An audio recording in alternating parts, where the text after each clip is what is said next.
long before empires rose from dust, before mankind lit fire or struck stone, the world belonged to water. And beneath its surface lived a kingdom far older than the stars above. There is a place the sea never forgets. Before the first stone temple, before the first fire was lit, there were cities beneath the sea, kingdoms older than the stars, ruled not by men, but by beings of water, memory, and song. You've heard of mermaids, but not like this. Not myths in children's tales, but ancient sovereigns who shaped the tides and once shared the world with humanity, until we betrayed them.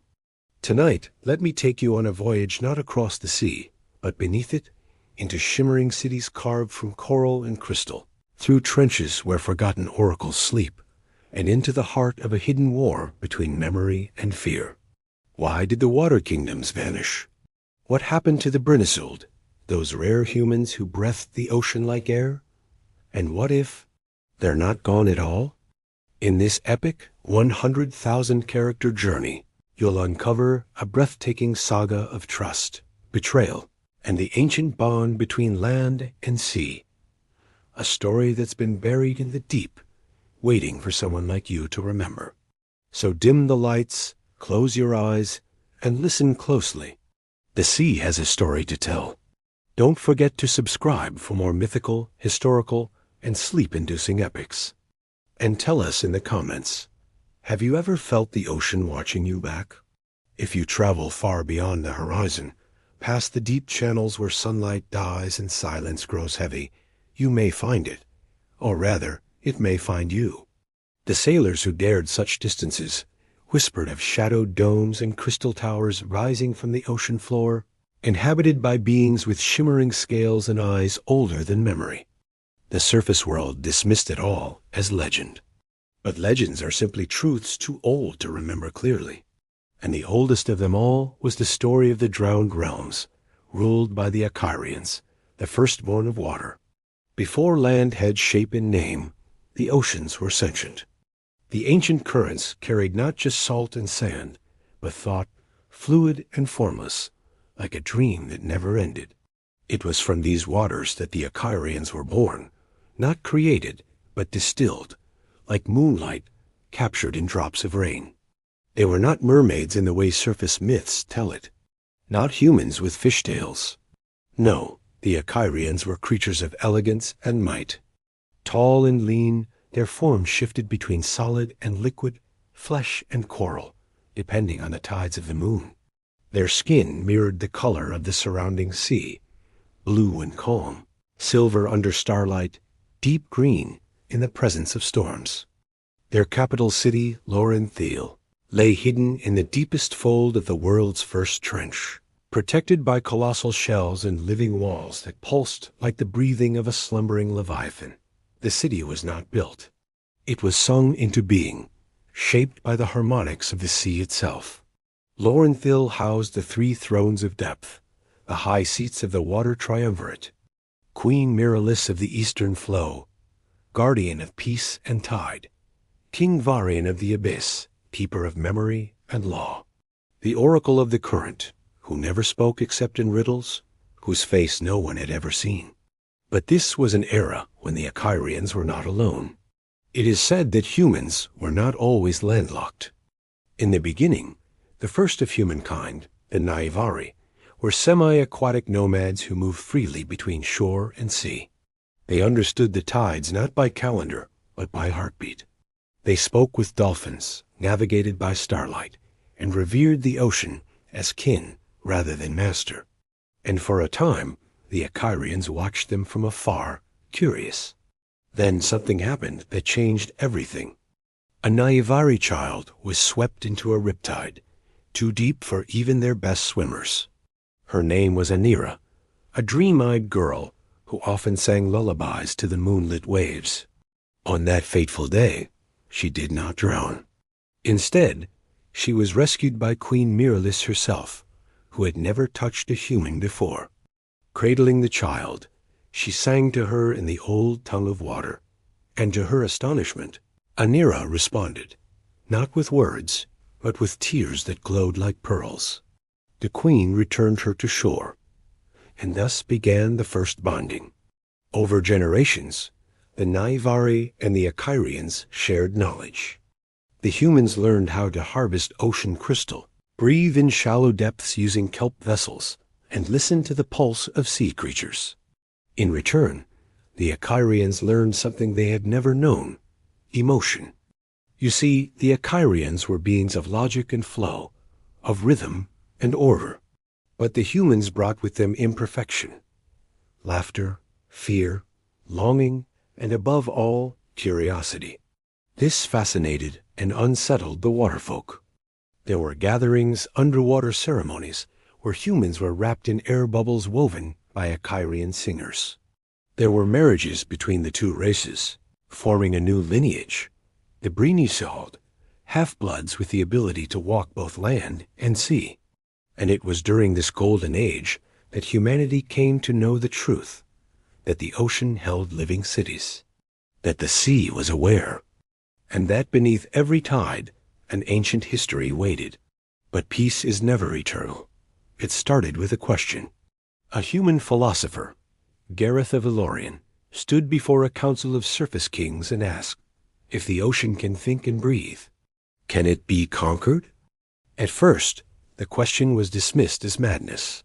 But soon, ambitious rulers began to fear what they did not control. Some whispered that the Achairians would rise from the depths and claim the land.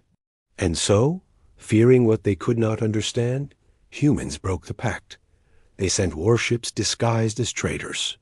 They captured Brinisold children to experiment on their strange lungs and shifting skin. They drained sacred kelp beds to power their fires. The Achairians, stunned and heartbroken, did not retaliate. They simply retreated. They flooded the paths once used by human divers. They collapsed the tunnels, connecting sea to shore. And one day, without warning, Lorenthal vanished. The surface world would never find it again. Time turned memory into myth. The Naivari faded from history. The Brinisold were hunted to extinction. And the Achairians? They learned the hardest truth of all. The heart of man cannot be trusted when it forgets the taste of wonder. The water kingdoms did not die. They withdrew. They cloaked their cities in currents that distort perception. They sealed their magic in whale song. They placed sentinels in the deepest rifts, beings of stone and water, half-conscious, to guard against intrusion. To this day, their songs still echo, not in frequency, but in feeling. Have you ever stood at the edge of the sea and felt a sudden grief you couldn't name? Or heard a whisper in the waves that sounded like your name? That is the ocean remembering. That is the Achairian lament. But one prophecy remained. The oracle of the current, before vanishing into the trench of forgotten light, spoke a final riddle.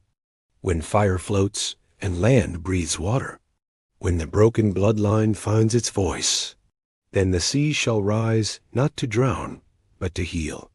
Some believe this speaks of a time when humans and waterfolk might reunite. Others say it's a warning. But somewhere, in the secret veins of the sea, a song waits to be heard again. Beneath the shattered bones of the oldest sea beast, where no light reaches and no maps dare mark, the last heartbeat of the ancient water kingdoms still echoes in song, in sorrow, and in the dreams of those born with salt in their veins. The Leviathan was said to be the first creature born of the ocean's breath. So vast its spine carved valleys into the ocean floor, its eyes like moons, its soul older than storms. When it died, the Achairians wept. Instead of letting its remains rot into nothingness, they hollowed out the space beneath its ribcage and built Virelia, the last city, a secret refuge hidden beneath ancient bone and coralized memory. Few even among the Achairians knew its full reach. Virelia was a living labyrinth, shaped by time and will. Hallways opened and closed like lungs. The walls pulsed with bioluminescence, responding to emotion and intention. One could not simply enter. The city had to allow you in. Here, after the great withdrawal, the surviving Achairians sang their sorrow into the stones. The air shimmered with morning. Schools of memory fish, translucent beings that recorded past events in movement and light, swam through echoing halls. Every corner carried the weight of what had been lost.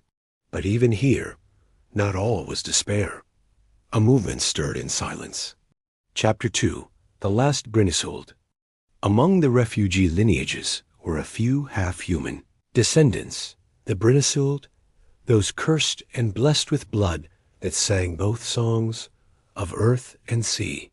Most had perished in the surface wars, but two siblings remained, hidden in the coral towers of Virelia, Callan and Nairi. Kellen, the elder, was lean and serious, his skin rippling with silver tides under his skin when he felt emotion. He could speak to eels, read the pulse of the ocean, and bend water like a ribbon in his fingers. But he feared the surface, feared what it had done to his ancestors. Niari, younger and fierce, had never seen the sky but dreamed of it constantly. Her voice could charm manta rays and still hurricanes. She questioned the old laws. She wanted more than survival. If the surface betrayed us, she would ask, must we forever hide? Must the sins of the past bury the future? The elders scolded her. The currents resisted her. But something else watched her. Far away, near a forbidden trench known as the Maw of Silence, a phenomenon began to stir. Seismic patterns long dormant began to beat again, like a pulse. The oracle of the current had vanished there centuries ago. No one had dared enter since. But now, glowing glyphs, identical to the ones found in the deepest temple of Virelia, began to rise from the trench. They floated, humming with music only the Brinisold could hear. Niari was the first to follow the call. Accompanied by her brother, she descended into the trench aboard a living vessel, a manta whale named Tharos, whose shell carried memories older than most civilizations. The journey was perilous. They passed giant serpent carcasses turned to stone, wandered through columns of lost time where seconds looped endlessly, faced mind whispers from ancient Leviathan dreams. But deeper still they dove, until they reached the black mouth of the maw and entered. At the heart of the maw was a single pearl, the size of a boulder, suspended in water without support. Kellen approached first, but it was Nairi whose hand touched it. And at that moment she saw.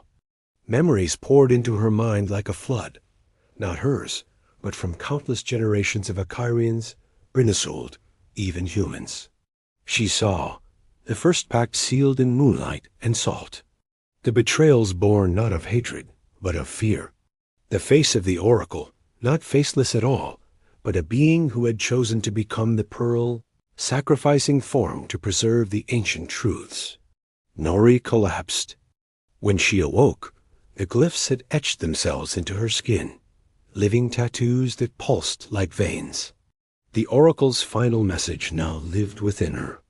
A time will come when the land will thirst, and only the forgotten waters will remember how to heal. The sea had not given up on mankind. It was waiting. Meanwhile, in the world above, water was changing. Fishermen in the southern archipelagos reported seeing silver-eyed children walking out of the waves and vanishing. Ships vanished over calm seas.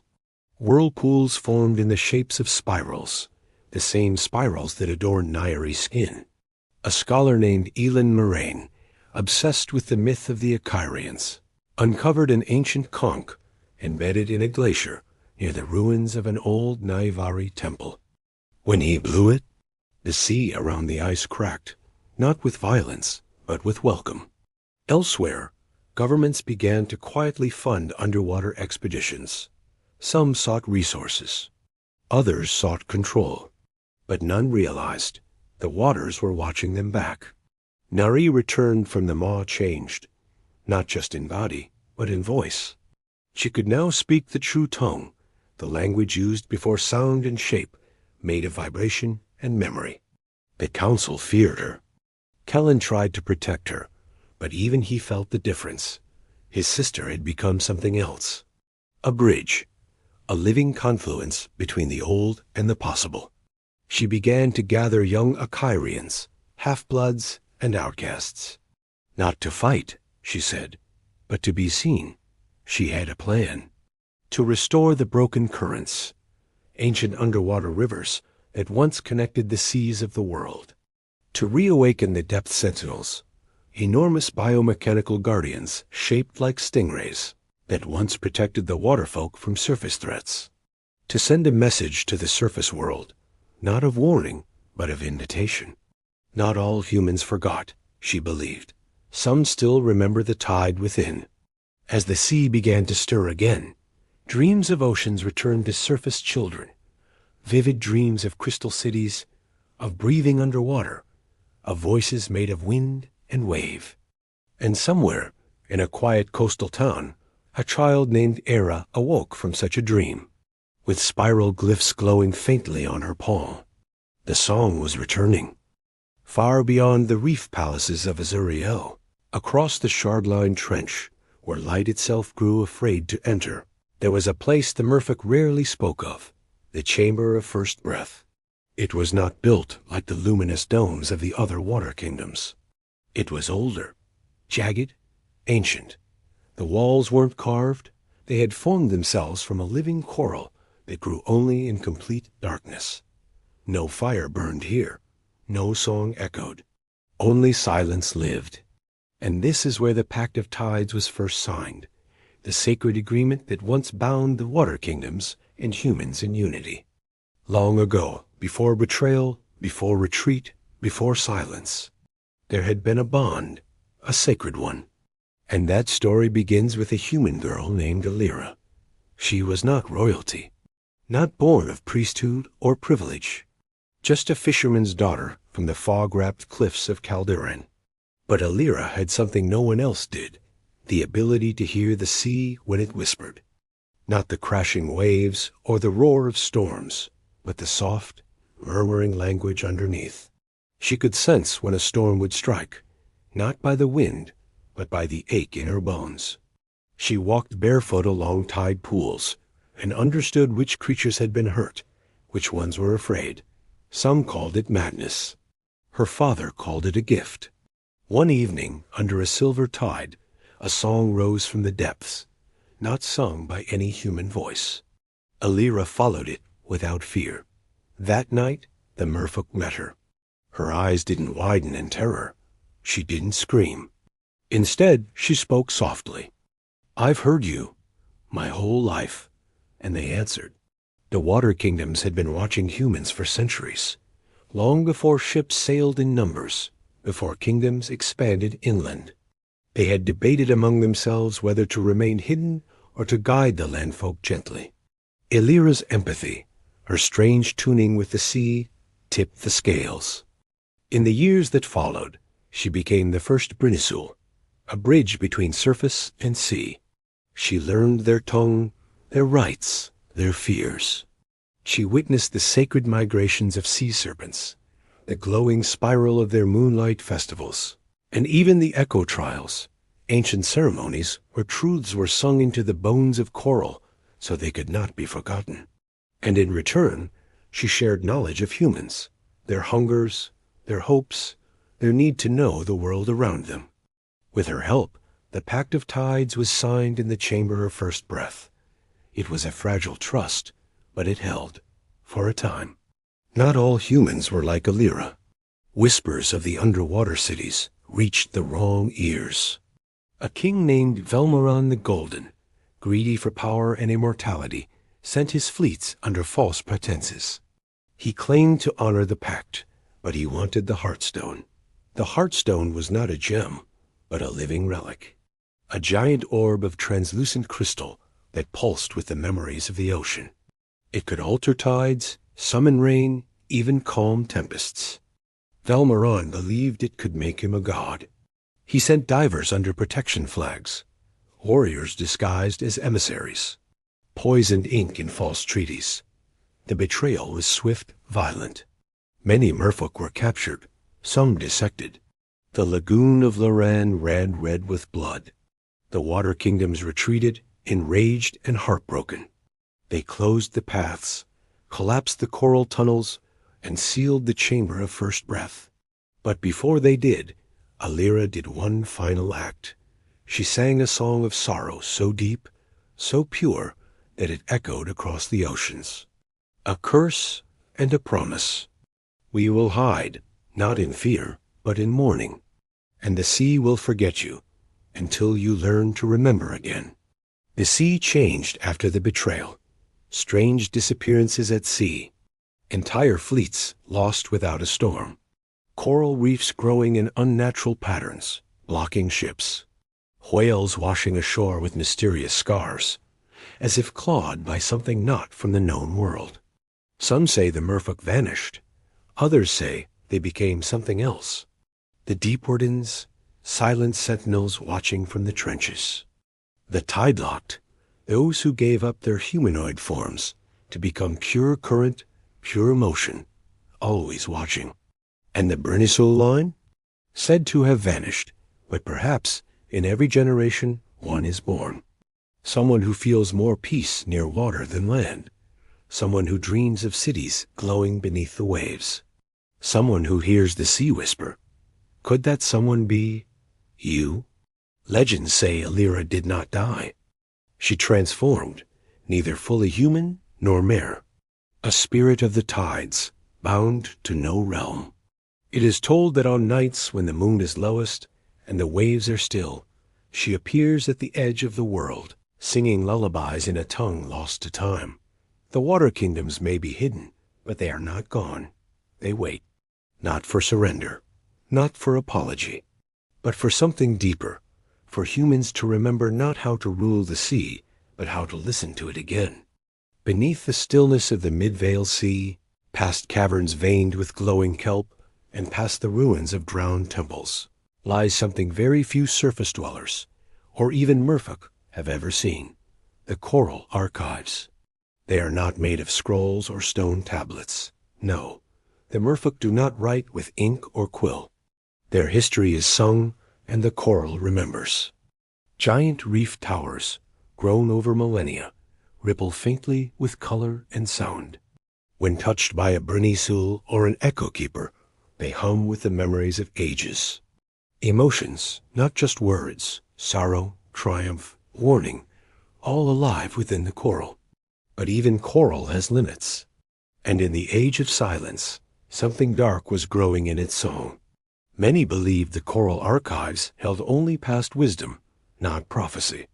That changed when Lyrian of the Azure Spires, an echo keeper with bloodline tracing back to Alira, uncovered a buried melody within a dead reef. A ghost song. It was faint, fragile, broken into fragments. But its meaning was unmistakable. The deep is waking ... and it remembers fire. The archives had recorded something that had not yet happened, or something so ancient it had looped around to the present. A forgotten war, a sleeping force beneath the ocean crust. One the merfolk once sealed away with great sacrifice. And now the seals were weakening. The singing depths were not a place found on maps. They moved, a rift that opened only under certain tides and celestial alignments. It was a place where currents twisted on themselves, and where sound traveled in impossible directions. According to the archives, this was where the first war of pulse and scale had been fought.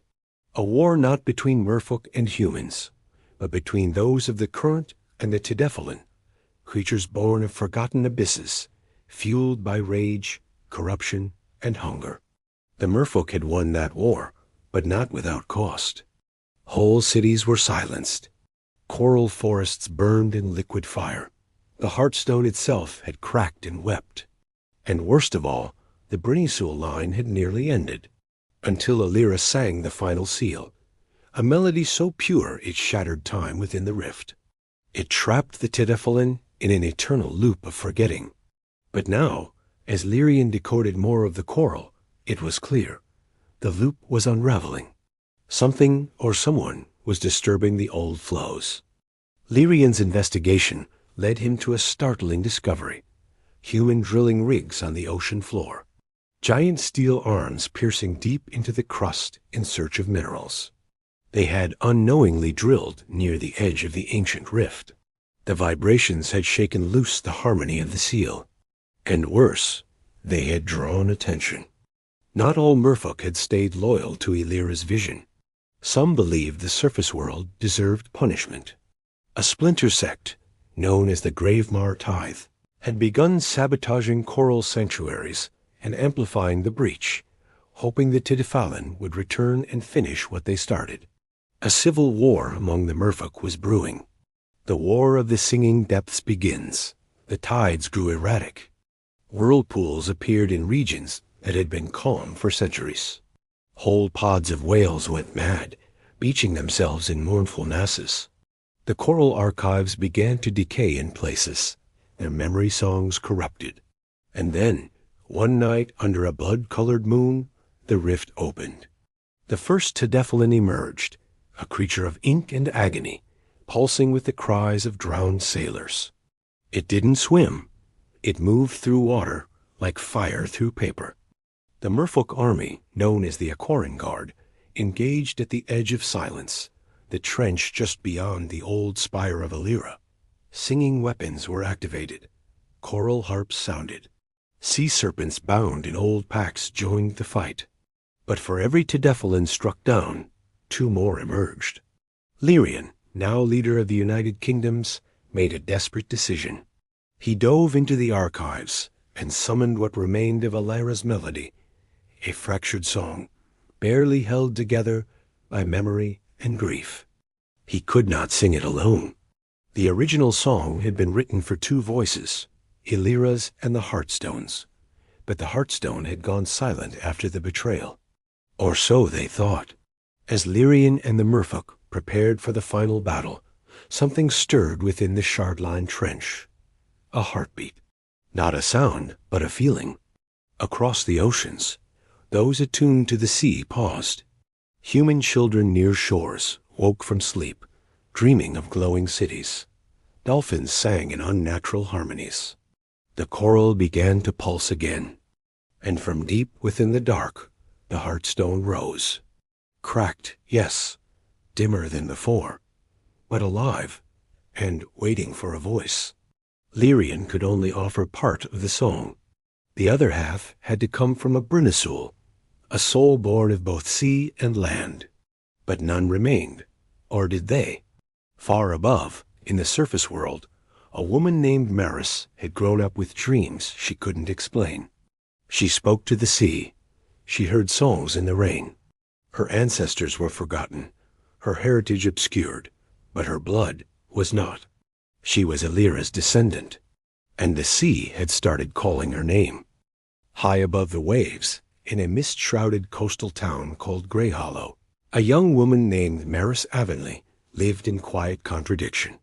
She wasn't a sailor, but she knew the names of every current. She'd never studied music, but she hummed songs the gulls seemed to follow. And though she had no memory of her mother, every night she dreamt of a woman with silver hair singing beneath a glowing reef. Greyhollow folk said Maris was strange, too quiet, too curious. But when the tide turned or a storm threatened, she was the first to feel it coming. Her warnings saved lives. Some feared her, others called her a sea witch. But her gift wasn't magic. It was memory. The Brinisoul had returned. It began with the storm. The black wake surge struck without warning, a wave taller than the town's lighthouse, shadowed by lightning with green veins. Ships vanished mid-sail. The ocean turned warm, then bitter cold. Fish beached themselves as if fleeing something deeper. And in the eye of it all, Maris stood unharmed, barefoot on the cliffs. The storm had spoken to her, sung to her. In its roar, she heard a melody, half familiar, aching in her chest. She sang back, and the waves stopped just short of the harbor. The townsfolk called it a miracle. But below the surface, in the twilight spires, the merfolk knew what it truly was. A Brinisoul has awakened. That night, Maris followed the sound of the tide to the old lighthouse ruins. There, under moonlight, she found a glowing shell, not weathered by sand, but perfectly smooth and humming with energy. When she touched it, the sea around her stilled. A voice entered her mind, gentle, familiar. Child of the water and the wind, the tide remembers you. Come home. In a trance, Maris dove into the sea. She didn't drown. Instead, gills unfurled along her ribs. Her legs tingled with warmth, pulsing with current. She didn't become merfolk, but neither was she fully human. She was Brinisul reborn, both worlds, one body. Far below, the Heartstone awaited. With Lyrian preparing the final resistance against the Tidhephullin, there was only one way to restore the ancient seal that once saved the world, Illyra's song. But only a Brinisul could complete it. Lyrian guided Maris to the resonant trench, a deep sanctum where the Heartstone floated, dim, cracked, humming faintly like an old lullaby. As Maris approached, it pulsed stronger. She placed her hand upon it. Visions flooded her. Illyra signing the pact, the betrayal, the war, the collapse of trust, the sealing of the rift. All of it lived within her now, not just as story, but as memory. She began to sing. Her voice was fragile, uncertain, but it carried truth. Lyrian joined her in harmony. The choral responded. The trenches sang back. Even the sea serpents curled in solemn silence. The song of the seal was reborn. As the rift fully opened, the Tidhephullin Legion emerged, horrors of forgotten biology, with eyes that remembered betrayal and limbs made of sea shadow and grief. They surged toward the twilight spires. But the ocean itself moved to defend. Leviathans rose from trenches. Forgotten guardians stirred. Ancient krakens, long in slumber, returned under Brinisul command. The merfolk armies united, Gravemar defectors among them, finally realizing the tide had turned not in wrath, but redemption. At the heart of it all, Maris sang. The Heartstone's light grew brighter with every note. Then, in one final burst, the melody shattered across the rift. Time paused. The Tidhephullin screamed, not in pain, but in release. They were not demons, but echoes of rage trapped in their own forgetting. The song had not destroyed them. It had healed them. The rift sealed itself with gentle silence. The sea was still. The water kingdoms emerged once more. The coral cities lit again. Bridges between sea and land were reopened, carefully, with new understanding. Lyrian became the ocean's regent, and Maris was named High Brinisul, keeper of both currents and memories. Humans, too, remembered. In Grey Hollow, murals appeared of cities beneath the waves. Sailors left offerings at tide pools. Children born near the coast were taught the ancient songs, not as fantasy, but as legacy. And once a year, on the night of Singing Waters, people gather across shores and reefs alike and listen. For even now, when the world is still, the sea sings of a girl named Illyra, and her descendant who answered the call, not with fear, but with love. Deep beneath the endless blue, where sunlight fades into an eternal twilight, lies the fabled city of Lumora, the lost jewel of the water kingdoms. Once a radiant capital of shimmering towers made of coral and pearl, Lumora was said to hold the greatest secrets of the sea, including the origin of the Brinisul line. For centuries, Lumora was spoken of only in hushed tones among the merfolk elders and in rare human tales of the sea. It was a place where magic and memory entwined, where every coral archway pulsed with ancient songs, and where the tides themselves carried the voices of ancestors. Legend told that Lumora vanished not by accident, but by deliberate design, sunk beneath the waves by a desperate act to protect its wonders from the greed of surface dwellers. Some whispered that it was cloaked by a powerful enchantment, making it invisible to human eyes and impenetrable to ships. As the centuries passed, the knowledge of Lumora faded into myth. Yet the ocean never forgets. Beneath the currents, a faint pulse remained, a call, waiting for the one who could hear it. The Brinisul, This soul was said to be born once every generation, a bridge between two worlds, gifted with the power to unite the sea and the land once more. But who would answer the call? Far from the deep ocean's mystery, in a small coastal village, a young woman named Elara grew up with an uncanny connection to the sea. Unlike others, she felt the ocean's moods in her bones, the thrill of a rising tide, the sorrow of a dying reef. She dreamed of underwater palaces, glowing lanterns, and voices singing beneath the waves. Her grandmother told stories of the Brinisoul, but Elara thought them just fairy tales, until the night of the silver storm.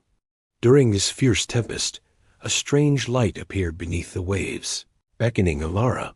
Compelled, she dove into the churning sea, guided by an unseen force to the very edge of Lumora's hidden realm. As Elara crossed the threshold of Lumora, the city shimmered back into view, coral spires gleaming, pearl gates opening. Inside, she found relics of a time when humans and merfolk lived in harmony, and she felt the weight of centuries-old magic surge through her veins. But Lumora was not empty. Guardians of ancient power, the Tide Lords, emerged from the shadows, testing Elara's heart and spirit. They challenged her worthiness to become the new Brinisoul, the keeper of the Pact of Tides. Outside Lumora's gates, dark forces stirred. Greedy treasure hunters and power-hungry factions from the surface world had learned whispers of the lost city and sought to claim its treasures for themselves. Elara faced a choice: protect the secrets of Lumora and preserve the fragile peace between sea and land, or risk exposing the city to the surface world's greed. Guided by the wisdom of the old legends and the spirit of Alira, Elara learned to embrace her role as Brinisoul. She led an alliance of merfolk, sea creatures, and even a few trusted humans who understood the ocean's true value. Together, they fought to defend Lumora in a conflict unlike any before, the War of the Singing Depths renewed. The story of Lumora reminds us that the sea is alive, not just with creatures and currents, but with memory, magic, and a hope for harmony. Elara's journey is far from over. The tides whisper that the return of the Brinisoul marks a new chapter for both worlds, one where listening to the sea's ancient song could finally heal old wounds. Beneath the shimmering surface of the ocean, far from the eyes of surface dwellers, lies a realm of astonishing marvels, the realm of the forgotten guardians, ancient protectors of the water kingdoms, whose technology blends magic and nature in ways that still baffle human science. The Forgotten Guardians were an elite order of merfolk, tasked with defending the seas and the sacred knowledge of the water kingdoms. They were more than warriors. They were inventors, scholars, and mystics. Their technology was unlike anything the surface world has ever seen. No metal, no combustion, only living coral, bioluminescent creatures, and the power of the tides. At the heart of their marvels was coralcraft, the art of shaping living coral into structures and tools that could grow, heal, and adapt. The Guardians built vast cities of coral that shimmered with natural light, powered by glowing algae and the gentle hum of underwater currents. Their vehicles, called tide gliders, were crafted from flexible coral frames covered in scales of giant sea turtles, capable of swift movement and silent travel through the densest kelp forests. Perhaps the most astonishing technology was the songweaver's resonance, a network of choral instruments, tuned to the ocean's frequencies. These devices allowed the Guardians to communicate across vast distances by sending encoded melodies through the water.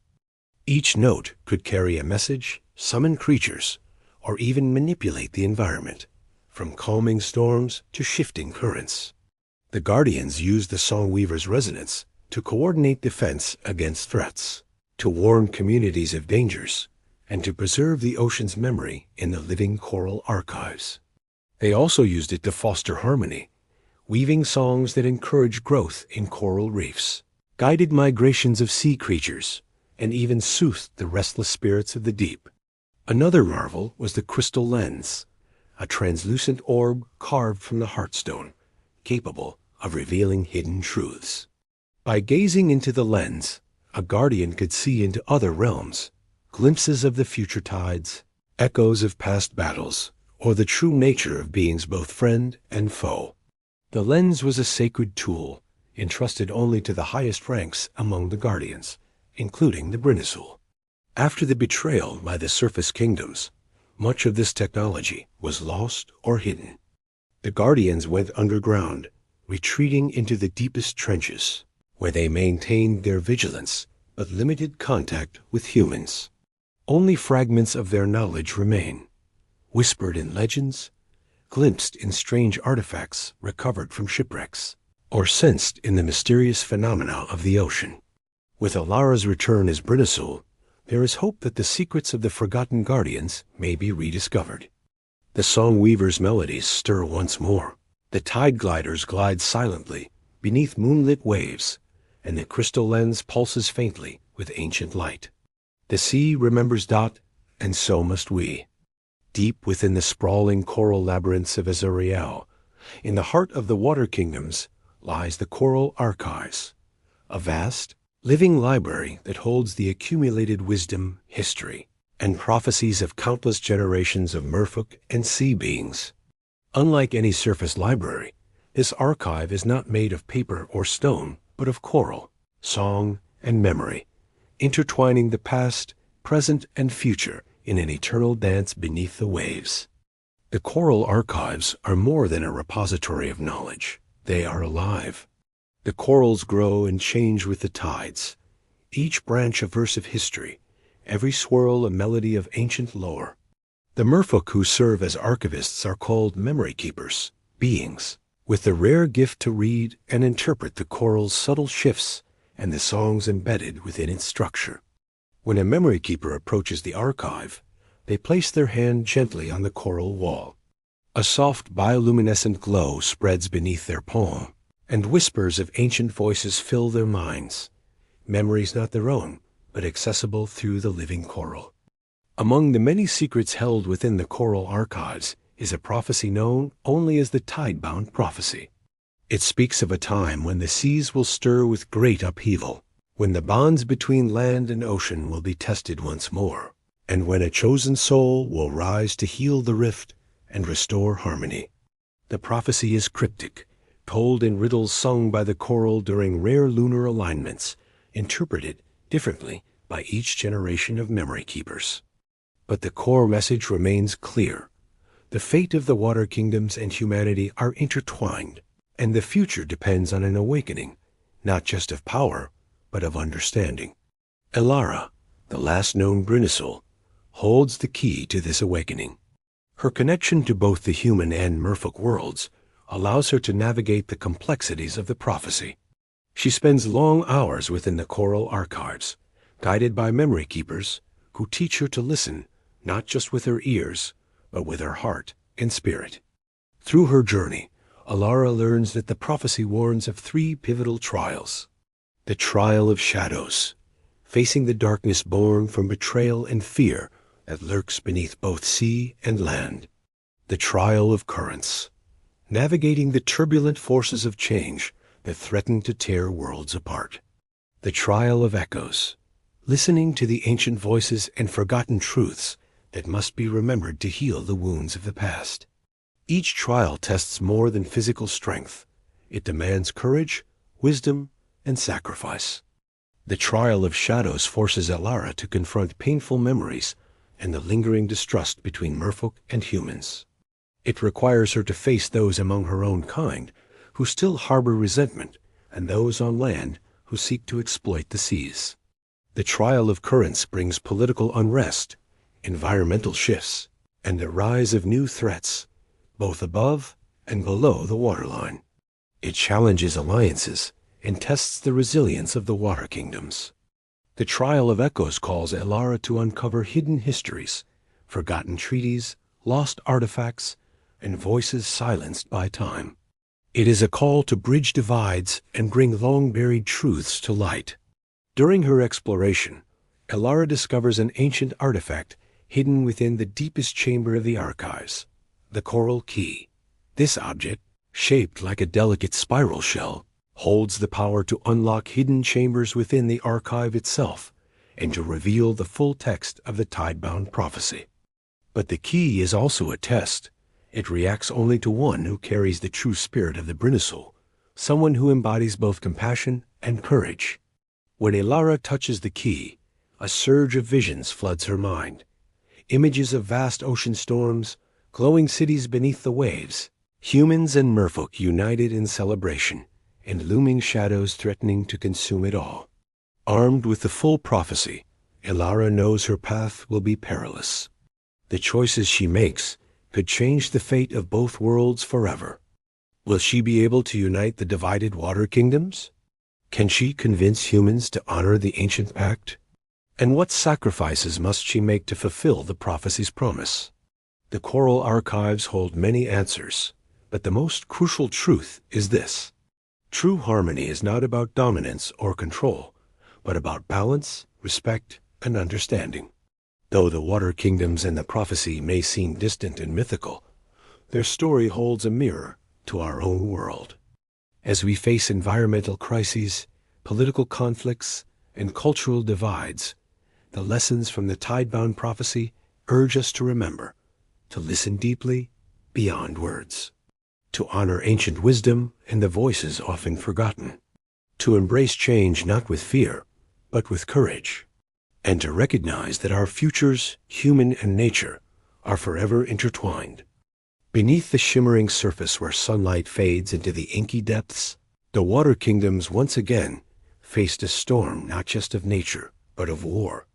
This was the War of the Singing Depths, a conflict so profound that its echoes reverberated through the ocean currents and whispered to the shorelines of human lands, stirring fears and myths that would last for centuries.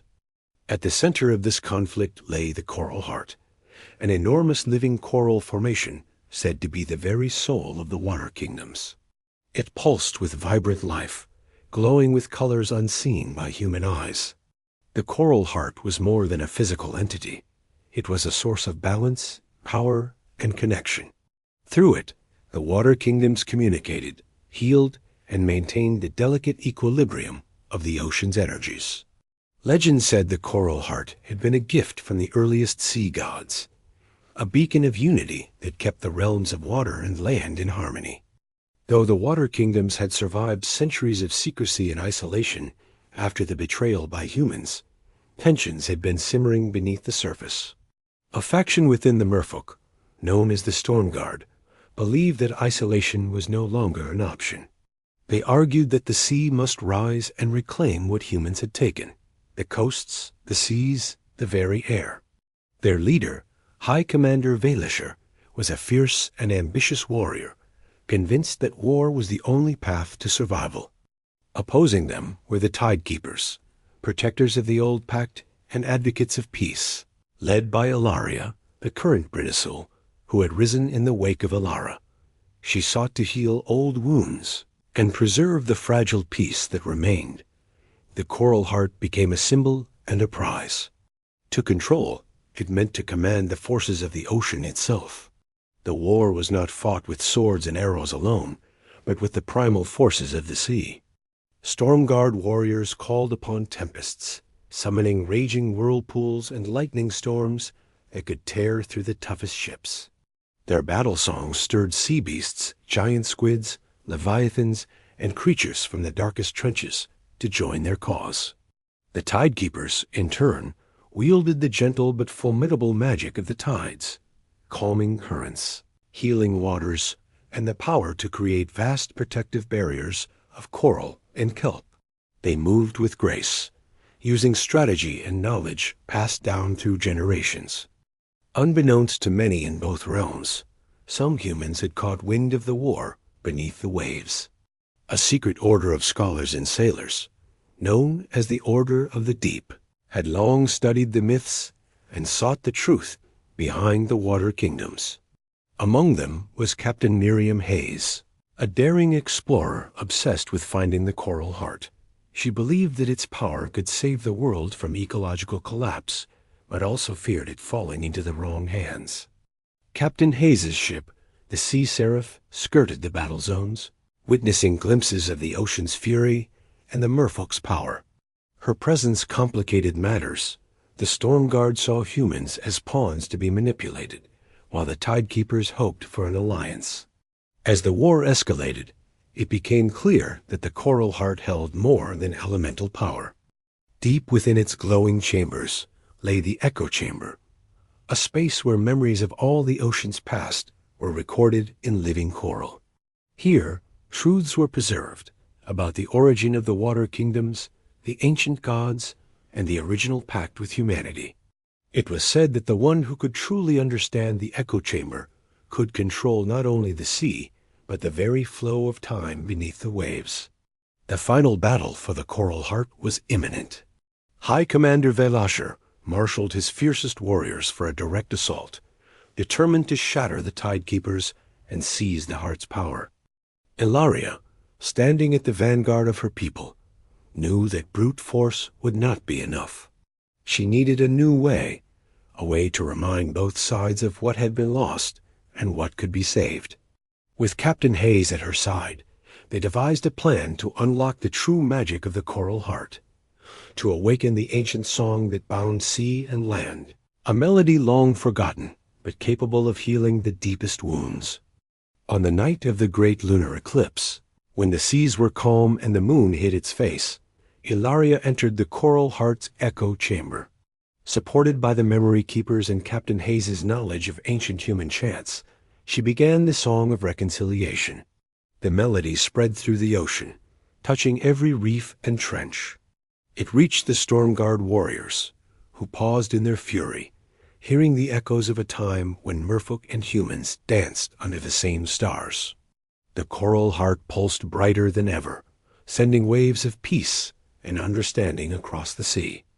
Though scars remained, and some factions never fully embraced peace, the war of the singing depths ended not with a victor's shout, but a shared silence, a moment of reflection and rebirth. The coral heart was protected anew, its secrets guarded by those who understood that power without compassion was a curse. Captain Hayes returned to the human world, bearing tales that blurred myth and reality, inspiring a new generation to respect the oceans and the mysteries they hold. The War of the Singing Depths is a timeless reminder that conflict, born of fear and misunderstanding, can only be overcome through empathy, courage, and the willingness to listen.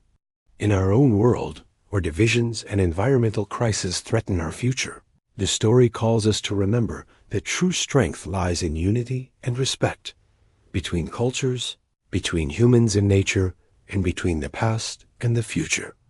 After the devastating War of the Singing Depths, the water kingdoms were left fragile, their ancient bonds strained but not broken.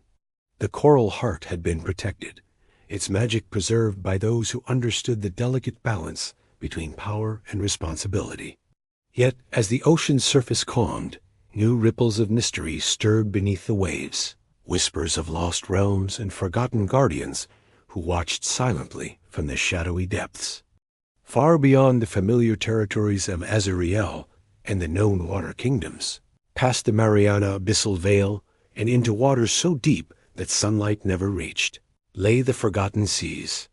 These realms were a labyrinth of crushing pressures, ancient trenches and ruins of civilizations swallowed by time and tide. Few merfolk dared venture here, for these waters were home to enigmatic creatures and secrets even older than the coral archives. It was said that in these depths lived the Deepwardens, guardians appointed by the first sea gods to protect the ocean's most sacred mysteries. The Deepwardens were unlike the typical merfolk. They were taller, their skin shimmering with dark iridescence that camouflaged perfectly with the abyssal darkness. Their eyes glowed faintly like distant stars, allowing them to see in the blackest waters. More importantly, they possessed a unique form of communication echolocation song, a complex melody that could penetrate the dense ocean trenches and ripple across vast distances, carrying messages, warnings, and ancient wisdom. Legend told that the Deepwardens were descendants of an early pact between sea gods and primordial spirits of the ocean's depths, tasked with guarding the abyssal gates, portals to realms beyond the physical sea. The sorrowful reefs, remnants of once mighty kingdoms drowned by cataclysm. The tide-worn tomes, ancient texts etched on the bones of colossal sea creatures, containing forbidden knowledge and prophecies. After the War of the Singing Depths, Ilaria's thoughts turned increasingly to these forgotten places. The fragile peace was threatened by whispers of an emerging force seeking to awaken, powers sealed beneath the waves' powers that could either save the water kingdoms or plunge them into eternal darkness. Guided by dreams and the coral heart's subtle pulses, Ilaria decided to seek out the deep wardens. It was a perilous journey few dared to make, but she was determined. With Captain Miriam Hayes and a small contingent of tidekeepers, she descended into the abyss aboard a vessel crafted from enchanted coral and reinforced with the scales of ancient leviathans. The journey was treacherous. As they traveled deeper, pressure crushed against their vessel, and bioluminescent creatures flickered in the distance ghostly shapes that danced between wonder and terror.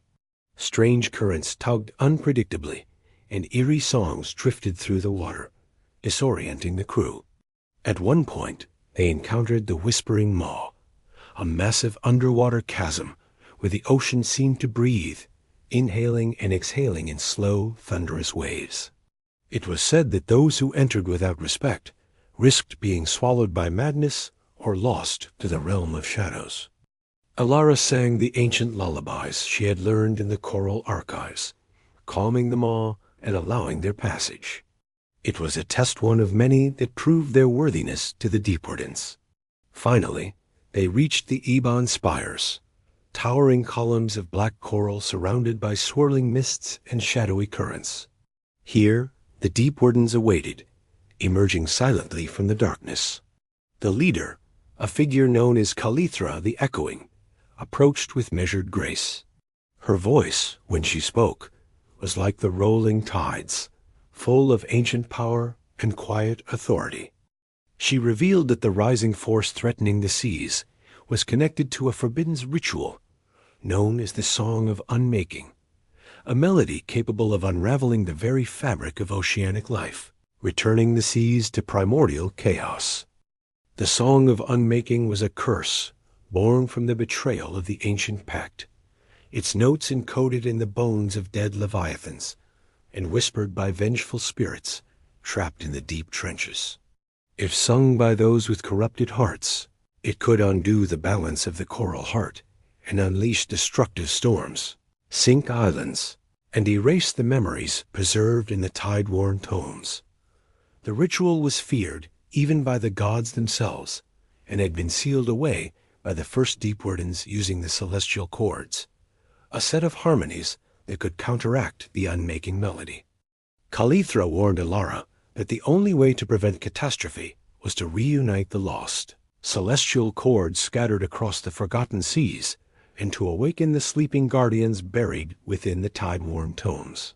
This quest would take Alara and her companions through haunted shipwrecks, ancient undersea temples, and sunken cities where echoes of past civilizations still lingered. It required not only bravery, but the strength to face their deepest fears and temptations. The tide-worn tomes were said to contain the true history of the Water Kingdom's creation, the origins of the pact with humans, and the prophecy of a coming reckoning where sea and land would either unite or be forever severed. Among the tomes lay the story of Nereithis, a fabled sea goddess who had once walked among humans, teaching them the ways of the ocean and warning them of the dangers of greed and disrespect. Her fate, like many legends, was shrouded in mystery. Some said she had been betrayed, others that she had chosen to become one with the tides. Alara believed that unlocking these secrets was crucial, not only for survival, but for restoring faith between their worlds. As the expedition set out to find the first of the celestial chords, Alara reflected on the intertwined destinies of merfolk and humans. The echoes of their shared history were fragile, woven into choral and song, yet powerful enough to shape futures. Her journey was not just about ancient magic or lost relics. It was about healing wounds, reclaiming trust, and reminding both sea and land that their fates were forever linked. The forgotten seas held many dangers and wonders yet to be discovered, but within their depths lay hope, a hope that the tides could turn toward harmony once more. The sea was calm as Ilara's expedition set out from the even spires, but beneath that stillness lurked unseen challenges. To find the celestial chords, the lost harmonies capable of countering the song of unmaking, they had to traverse uncharted abyssal trenches and ancient ruins long swallowed by the ocean's greed. Their first destination was the sunken temple of Nereithis, hidden within the coral graveyard of the abyssal chasm, where massive bones of extinct leviathans lay scattered like forgotten monuments. The temple was said to hold the lament of the leviathan, the first celestial chord, an echoing melody carved into coral pillars and recorded in the bones of the great sea beasts themselves. But reaching it was no simple task. The abyssal chasm was guarded by the dread sirens, spectral merfolk who had succumbed to madness after centuries of isolation.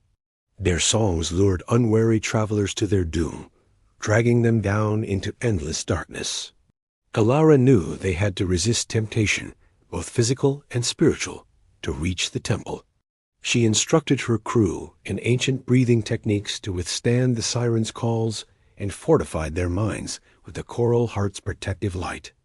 As they descended, eerie shapes flickered in the darkness. Ghostly voices whispered secrets, sung true, others traps designed to break their resolve. Each member of the crew faced visions of their deepest fears: loss, failure, betrayal. Ilara herself confronted a vision of Illyra, the first Brinisu, whose sorrowful song reminded her of the fragile line between hope and despair. The trial tested not just physical endurance, but the strength of heart and purpose. At the temple's heart, ancient coral tomes hummed with dormant magic. Ilara traced her fingers along the carvings, unlocking the lament of the Leviathan, a haunting melody that resonated through the water like the first cry of creation. The song was a balm and a weapon, capable of soothing storms and sealing breaches in the ocean's fabric. It was the key to restoring balance, but it also warned of the fragility of that balance. The lament spoke of an ancient prophecy, a time when the ocean's heart would falter and darkness would seek to unmake the world. But it also promised a dawn, if those who listened could find courage, unity, and the forgotten chords hidden deep in the ocean's veins. As they prepared to leave, Ilara received a message from the Tidelocked, mysterious beings who had once been merfolk, but transformed into pure currents of energy, guardians of knowledge and keepers of secrets. One of the Tidelocked, a being named Serenith, offered guidance warning that a shadowy force called the Void Callers was seeking the celestial chords for their own dark designs. These Void Callers were not of the sea, but invaders from forgotten realms bent on chaos. The Void Callers were said to be remnants of a cosmic war lost to time, creatures that fed on fear and discord. They sought to unravel reality by severing the ties between sea and land. Their awakening would mean ruin, not just for the water kingdoms, but for all life connected by water and earth. With the lament secured and new warnings ringing in their ears, Ilara and her crew set their sights on the next celestial chord, hidden in the sunken city of Lysara, a place rumored to be cursed, where time itself folded and memories of the past bled into the present. The ocean was no longer just a home. It was a battlefield of unseen forces, and the fate of two worlds rested on their success. There are cities that die in silence, abandoned, forgotten, married by time. But Lysara did not die. It sank, and beneath the pressure and gloom of the deep, it remembered. Guided by the lament of the Leviathan and Serenith's directions, Ilara and her crew set course for the Cradle of Echoes, a trench where sonar failed and maps twisted. It was said that those who approached Lysara without pure purpose would find themselves circling endlessly, each path looping back, as though the sea itself rejected them. But Ilara was no ordinary seeker. With the coral heart held close and the deep word in song etched into her memory, she pierced through the illusions, and crossed into Lysara's shrouded borders. Lysara was once a flourishing hub, a joint outpost between the water kingdoms and early surface mystics. It was a city of harmony, where air-breathers and sea-dwellers coexisted under shimmering domes and coral towers. But its fall had not come from war or betrayal. It came from a failed miracle. The leaders of Lysara had tried to construct the chorus engine, a living technology that could bind the sea's emotions into song and distribute harmony across the ocean. A resonance field of peace. But they miscalculated. The chorus engine fractured the veil between present and memory. Time folded inward. Echoes of the past began looping. Moments relived, regrets repeated. Entire districts collapsed into déjà vu. The city became a tomb, not of bodies, but of endlessly looping moments. When Elara's vessel reached Lysara, nothing greeted them at first. The city lay quiet beneath towering ruins and swirling sediment. But as they ventured deeper into its heart, they began to see the loops. Phantom citizens walked invisible streets. Children played the same games.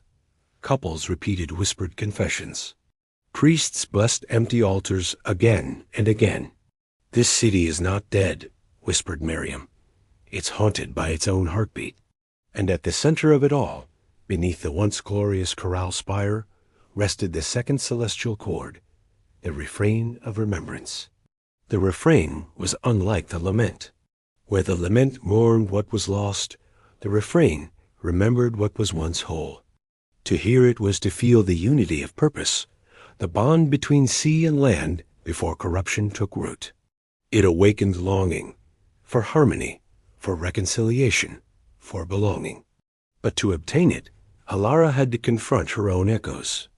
Within the chorale spire, the chorus engine still pulsed weakly. It scanned Elara's thoughts, dredged her memories, and created mirror phantoms, versions of herself shaped by fear, regret, and doubt. One phantom accused her of arrogance, chasing glory under the guise of peace. Another claimed she was doomed to repeat the same failures as the ancients. A third whispered, "You think they'll listen? The surface world forgot us the moment they set sail." Elara did not fight them. She sang. Her melody was not perfect. It cracked with emotion, trembled with truth, but it was real. And one by one, the phantoms faded, absorbed back into the water like tears. Only then did the refrain resonate. As she touched the refrain, a vision overwhelmed her. She saw Alira, the first Bernazul, not at her moment of sorrow, but at her moment of defiance, standing before Velmorin's envoys, refusing to let fear dictate their future, choosing to preserve love, not revenge. And beyond Alira, Elara saw something more. A hidden chamber, buried beneath Lysara itself, where the final recording of the original pact lay sealed, and with it, the third celestial chord. But it was guarded by something ancient, something older than even the pact. Serenith had warned of deep forces stirring, but Elara had not expected this. Beneath the ruins of Lysara, trapped by the chorus engine's unintended magic, slumbered a being once called Vayrix the Dissonant, a forgotten sea god who had rebelled against unity, feeding on chaos, thriving on broken harmony. Vayrix had been sealed away by the first Brinesowls, using a song of stasis. But now, the engine's collapse was weakening that seal. If he woke, the sea's memory itself could be unmade. Armed with two celestial chords and a path to the third, Elara faced a difficult choice. Leave the city and hope the refrain would be enough to protect the seas, or descend beneath into the final chamber and risk awakening Vayrix. She looked to her crew. She thought of Alira, of the drowned, the dreaming, and the yet-to-be-born. And she spoke with quiet conviction. If we do not face what sleeps beneath us, it will forever live in fear of its return. As they prepared to enter the final chamber, a strange stillness overtook Lysara. The loops slowed. The echoes paused, as if the city, too, was holding its breath. Somewhere, Deep in the shadows, a heartbeat began to stir, slow, rhythmic, and filled with dissonance. And in the distance, the choral heart pulsed once, twice, awaiting its final harmony. In the drowned halls of Lysara, silence no longer meant peace. It meant waiting, the kind of silence that comes just before a scream. Elara stood at the threshold of the final descent, flanked by her loyal crew and shadowed by echoes of a long-lost past. Below her, past shattered marble columns and ancient glyphs, the prison of Varix the Dissonant began to stir. Long before the Water Kingdoms united, when the sea was ruled not by politics but by songlines, divine harmonies that structured reality, there were three elemental deities born from the ocean's breath. Anureth, the resonant voice of peace and unity. Silurian, the flow-keeper, guardian of balance and change. And Varix, the dissonant, the wild chord, the flaw in the music, the discordant will. At first, Varix was necessary. He brought contrast to harmony, allowed tension, challenge, and growth. But in time, he began to feed on conflict. He discovered that when creatures broke from harmony, they grew louder. Their suffering, their pride, their rage, it all echoed through the ocean like a thunderclap. And Varix learned to consume it. He became more than a god. He became a rift, a sentient fracture.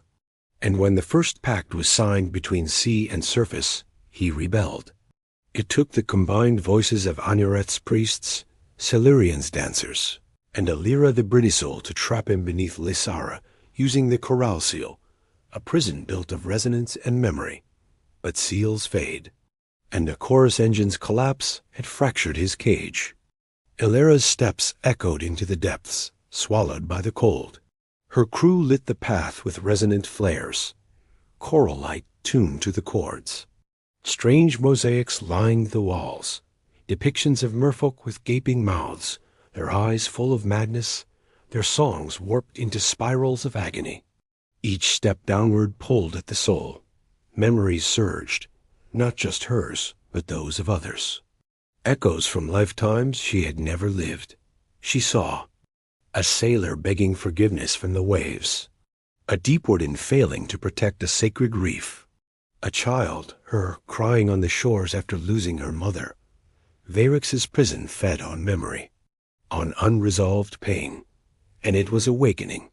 At the heart of the final chamber, they found it. The prison was not a cage of iron or stone. It was a song, held in place by massive crystalline structures arranged in a spiraling lattice, a kind of acoustic lock. And at the center floated the last celestial chord, the dirge of unity, the song sung only once by Alira herself, to seal Varix away. The dirge was both key and cage. Alara now held the lament of the Leviathan and the refrain of remembrance. With the dirge, the triad of harmony would be complete.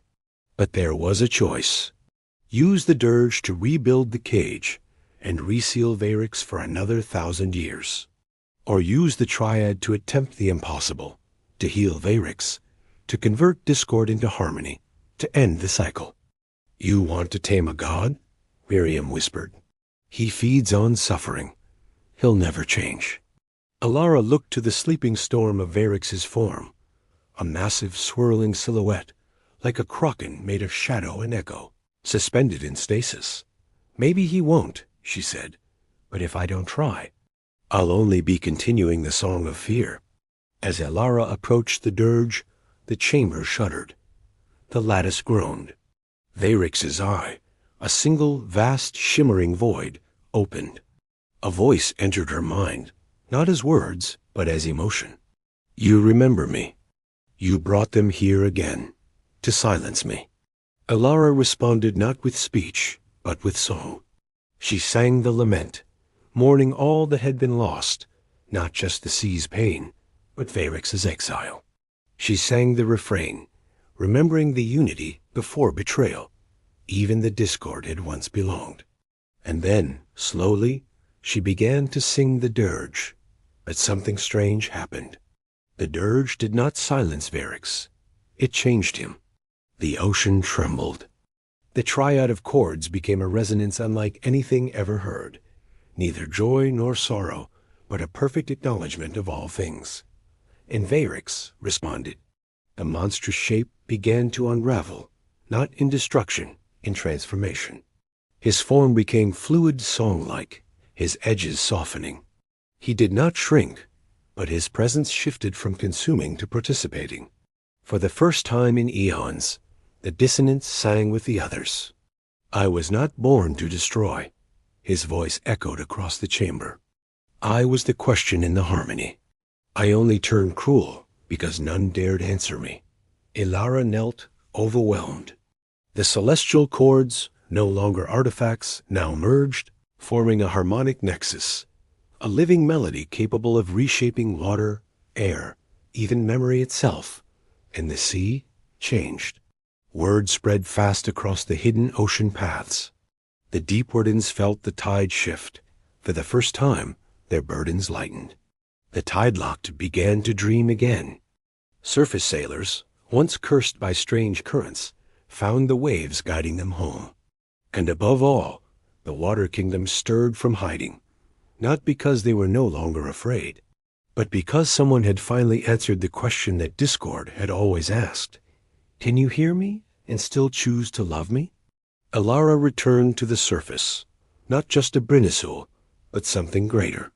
A Harmonarch, the first human entrusted with the full voice of the sea. In the twilight hours, as moonlight danced on gentle waves, children gathered by shores to listen to a voice from the sea. Not a warning, not a sorrowful echo, a lullaby. And in the deepest trenches, where even light dared not go, a new song began to bloom, one that held all the old songs, all the wounds, and all the hopes of both sea and sky. And the sea whispered, we are not lost, we are only waiting for someone to listen. In the ancient myths of both wave and wind, it was said, when the three chords reunite, the sea will not forget. It will remember all, the betrayal, the love, the promise, and ask the sky if it remembers too. The problem was, the sky had forgotten. Weeks passed since Varix, the dissonant, was transformed, not destroyed, by Ilara's harmonized triad. The oceans grew gentler. Currents once violent turned still. The coral forests, long dulled by memory storms, began to bloom again with light-sensitive polyflora not seen in centuries. The world believed peace had returned. But peace, Ilara knew, was not merely the absence of conflict. It was a balance, and the scales had only begun to settle. As Harmonarch, the first ever bearer of the full harmonic nexus, Ilara had become a bridge between the sea's forgotten memory and the sky's willful amnesia. But she quickly realized the sky was afraid to remember. History, as told by the surface nations, was incomplete. They spoke of the seas as mysterious, dangerous, untamable. Their ships charted coastlines and avoided the deeps. Oceanic charts marked ancient ruins as geological anomalies. The sea was a graveyard to them, not a cradle. But buried beneath those silences was a terrifying truth. The sky betrayed the sea long ago during the pact. When the water kingdoms offered unity, the surface kings saw only loss of control. They feared the merging of worlds, of losing their dominion over time and trade. And so they sealed away their memories, crafted new histories, and turned the oceans into myths. The sky chose to forget so it could rule without guilt. Now the sea remembered, and it wanted to be heard.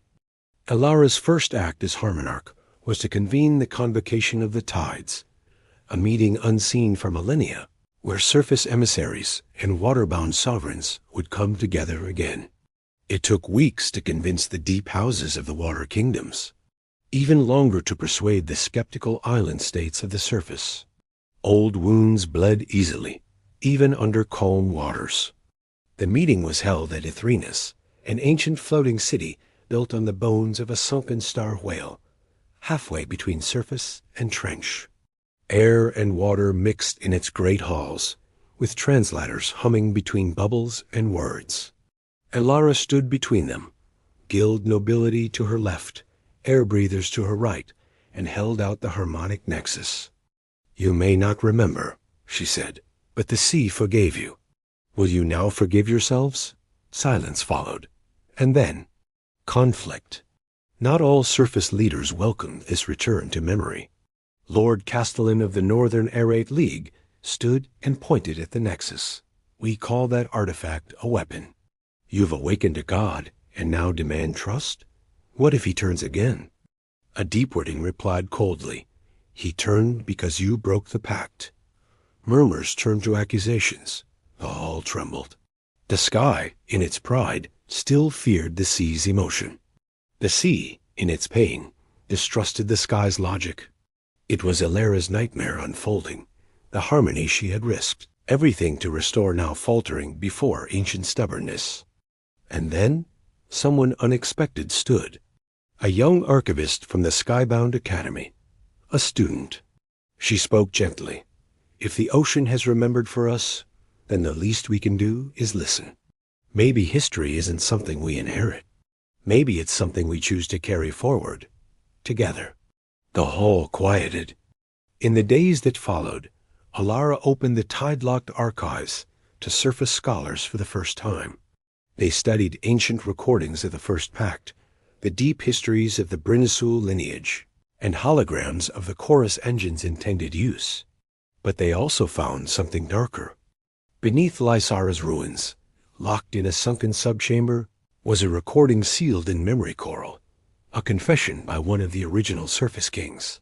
It revealed the deliberate rewriting of history, the fear of oceanic power, the decision to let Lysara fall. The truth shook the world. Protests erupted in the sky nations. Ocean emissaries wept in shared sorrow. And for the first time in over 1,000 years, the surface apologized. It was not perfect, but it was real. And real beginnings are rare. As harmony rippled across the world, something else stirred. Not a god, not a song, but a memory construct, buried beneath the sea's crust since the end of the Brinisul era. The Harmonarch's awakening had activated it, a failsafe embedded by Elira herself. It was a seed, a dormant biomechanical organism known only as Azurielle, forged from the coral heart's energy. Its purpose, to act as the choir starter for a new age, a fusion of biology, memory, and sound, capable of broadcasting harmony not just in water, but through air, land, and sky. "It's not a weapon," Serenith whispered as they studied its dormant shape. "It's an invitation." But not everyone would accept it. Far to the west, beyond the broken reefs, a new force emerged. Remnants of exiled surface engineers and rogue deepwardens had formed a cult-like movement, the Shadow Chorus. Their belief was simple. True harmony meant control. Emotion was dangerous. And Elara's path was a threat to all structure. They believed the triad of chords should be disassembled, each held in silence by separate factions, their power locked away. Harmony, they preached, is not found, it is enforced. And they had found a fragment of the original chorus engine. Their intention? To rebuild it, not to unify, but to overwrite. The age of peace had begun, but so had the resistance to peace. Elara stood atop the highest chamber in Ethrenis, staring into the starlit ocean, the Harmonarch's necklace pulsing faintly at her chest. "We've restored the song," she murmured, "but now we must protect it, not from the sea, but from ourselves."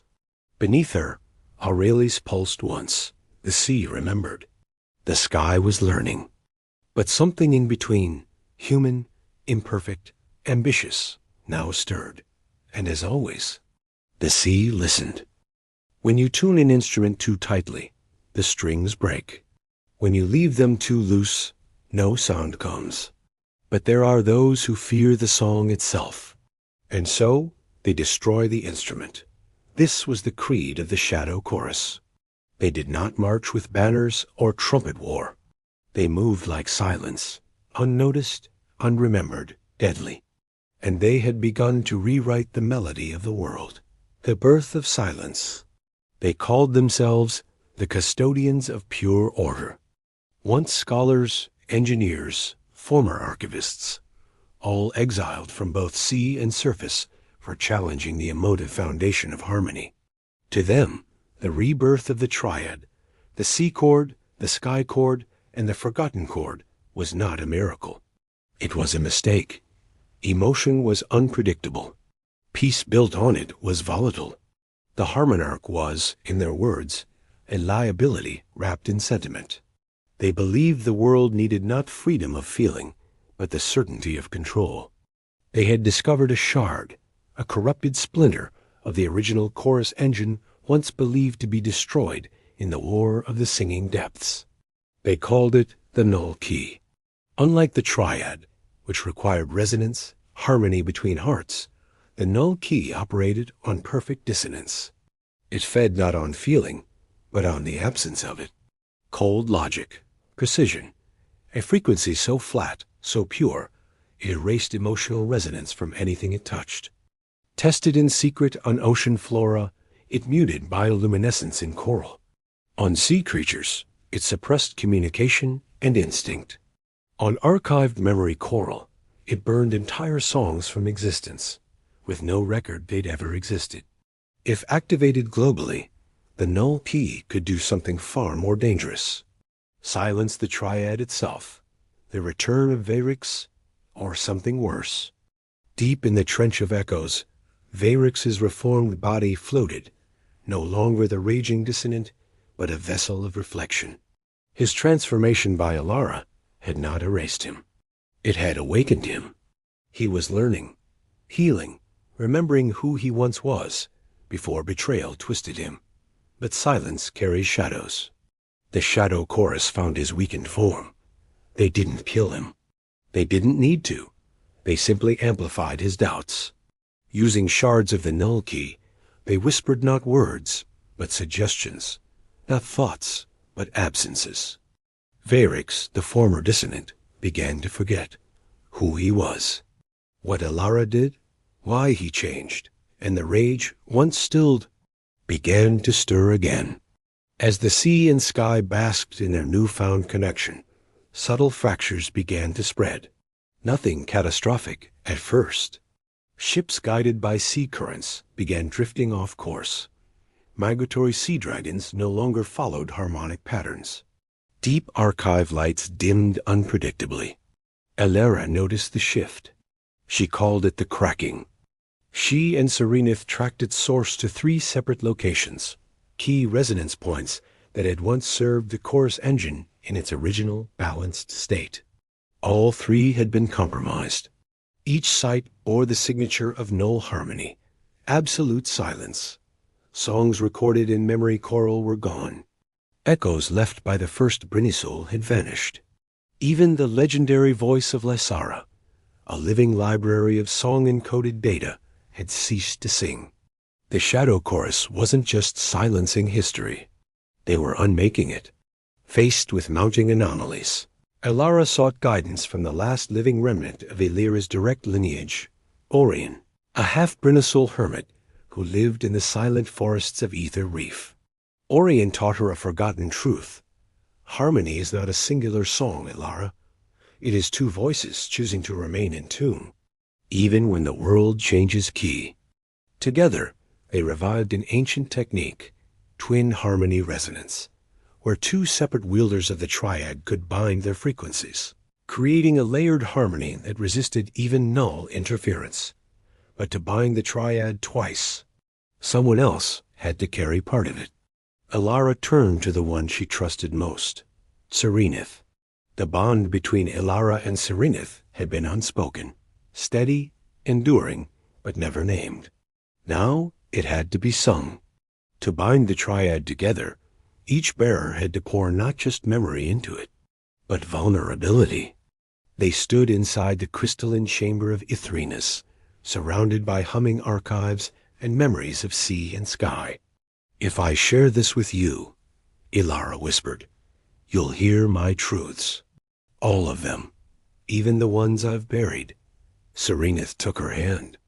Then we'll bury them together and grow something new from them. The chords lit, resonated, merged. For the first time since the age of Alira, the twin harmony was born, and just in time.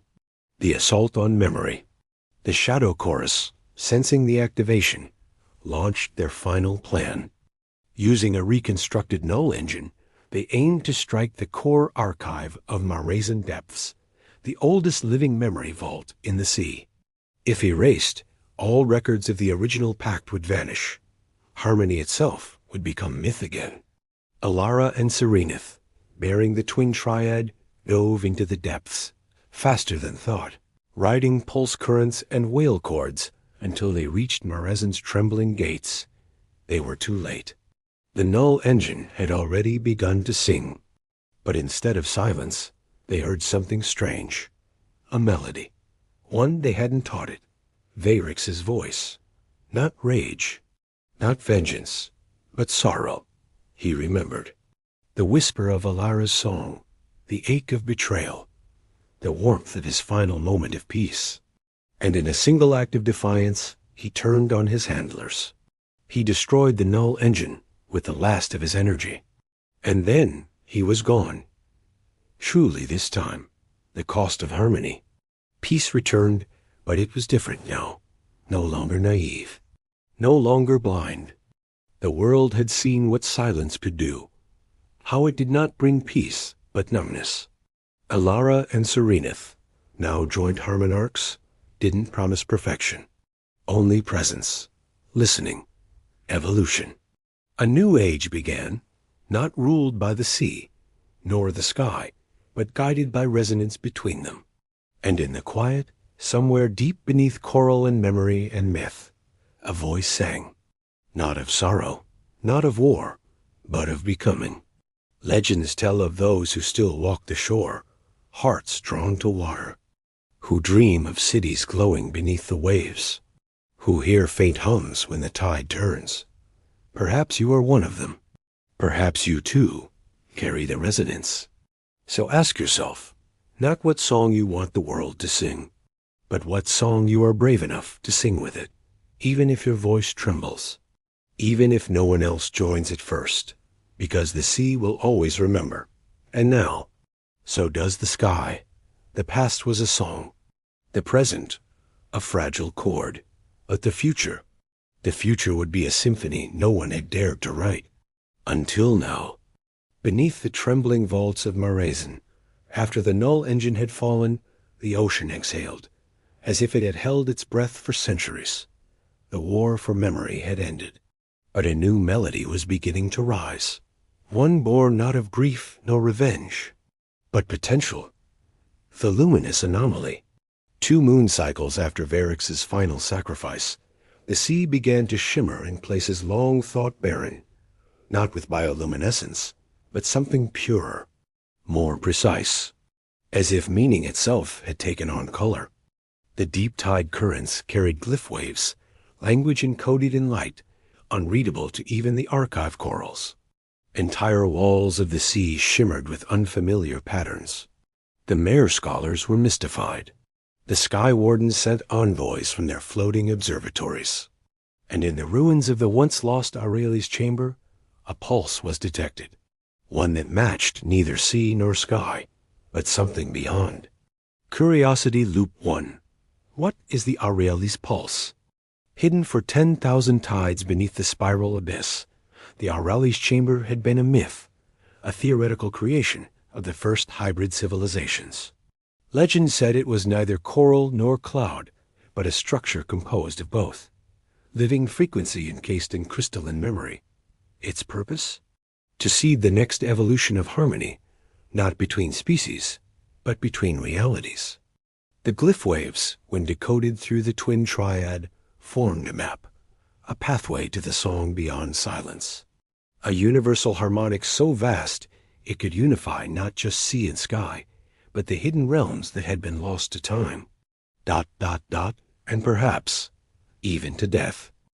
The forgotten ones stir. For centuries, the merfolk believed they were the only waterborne race with sentience. The deep wardens, the tide-locked, Even the abyss walkers all traced their roots to the first chorus. But the Azurielle's pulse awakened something older. Beneath the Pelagrian rift, something moved. They were not merfolk, not human, not beast. The legends had called them by a single name, the Resonantia. Beings of pure harmonic consciousness, neither bound by form nor language. Long ago, they had helped birth the triad, then vanished when the first wars corrupted the tones. Now they were returning. They did not speak, they did not strike, but everywhere they passed, instruments stopped functioning. Triads dimmed, song crystals cracked. Even the Harmnarch's twin triad faltered when the Resonantia passed too close. Some scholars panicked. They believed these beings fed on harmony, that they had come to consume it. But Ilara, always listening, always patient, heard something deeper. Not hunger, a test. The Resonantia weren't destroying harmony. They were examining it, like tuning forks struck near glass, checking its purity, its resilience, its truth. With the guidance of the Azurielle's map and the cautious presence of the Resonantia, Ilara and Serenith began what would become known as the Symphony Trials. Each trial was a test not of battle or wit, but of resonance under pressure. In the rift of mirrors, they had to confront harmonic reflections of their own regrets, versions of themselves shaped by fear and loss. In the songless maw, they were stripped of voice entirely and had to harmonize through heartbeat, breath, and trust alone. In the storm vault, they stood beneath lightning that struck in rhythm, their emotions exposed like strings on a harp, judged by the very air. Each success etched a new note into the Azurielle's matrix. Each failure rewrote a part of them. In the wake of the trials, the sea and sky no longer sufficed. The third domain called, the space between air and abyss, where pressure, light, and silence meet. There, a new city was founded. Azurielle's Prime, the first city built in true hybrid harmony. Its walls were made of skyglass and resonant coral. Its towers sang, its foundations listened, and its people were not divided. Human brine souls who had lived too long on land returned to the depths. Merfolk who had only dreamed of stars took flight in skyborne vessels. Sky wardens trained with deep singers. Younglings of mixed blood, fins and feet, lungs and gills, played in glowing tide gardens, their laughter a new kind of music. It was not perfect, but it was possible. And that was more than the world had dared believe for millennia. The final song, or the first? At the edge of Azurielle's Prime, where the water meets the air in a golden shimmer, there is a tower. And at the top of that tower, Ilara stands sometimes, watching, listening, not for war, not for prophecy, but for the sound of the world as it truly is. And she asks herself, what is the next verse of our song? Because peace is not the end. It is a rhythm that invites new voices. The Resonantia, satisfied with the progress, returned to their dimension, but not before leaving behind a final glyph wave. It reads, this harmony is yours now. Guard it, grow it, but above all, sing it forward. Azurielle's rising. The legacy begins. And so the world begins again. Not with silence, not with screams, but with a low hum, building slowly, carried by children who do not know the word enemy. Azurielle's rises not just as a city, but a symphony in motion. Every note matters. Every voice counts. And perhaps, just perhaps this time, the song will last. Every new world is born twice, once through struggle, and once through children. In the glistening corridors of Azurielle's Prime, beneath living crystal arches and skylit reefs that shimmered with conscious biolight, a new generation stirred, one not bound by history, but forged in hope. They were the ones born after the Harmony Accord. They knew no war. They had never seen the null engines burn.